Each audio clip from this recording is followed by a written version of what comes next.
কোনদিন সত্য কথা বলা।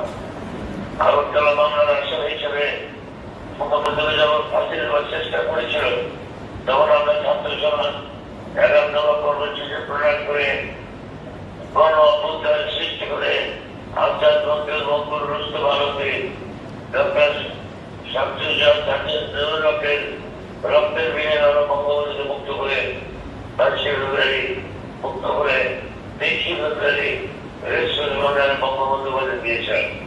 বঙ্গবন্ধু ছিলেন শুধু বাংলাদেশের নেতা নন, আন্তর্জাতিক বিশ্বের একজন মহান নেতা। আলজেরিয়ার রাজধানী আলজিয়ার্সে যুদ্ধের পক্ষে স্মরণে গিয়ে মঞ্চে দাঁড়িয়ে বলেছিলেন যে বুঝতে বিভক্ত, একদিকে শোষক আরেকদিকে শোষিত, আমি শোষিত জনগণের পক্ষে। জন্ম দিয়েছ যিনি শুধু বাংলাদেশের নেতা নন, তিনি শুধু এশিয়ার নেতা নন, যিনি সমগ্র পৃথিবী এই জাতিকে নিগৃহীত মানুষের নেতা।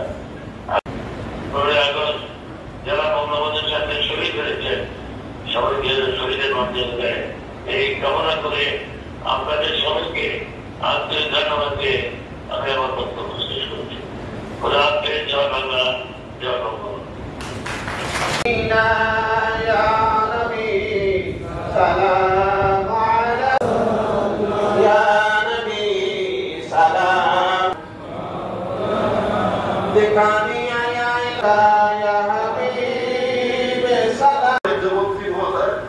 আমাদের মানুষের অভিভাবক।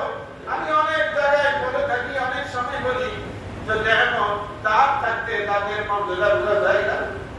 আল্লাহ আমাদের এই নেতাকে আপনি নেখায়া দারাজ করে দেন।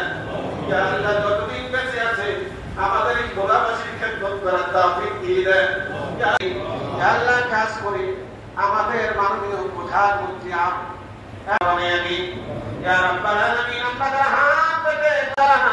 পেতে বসেছি রে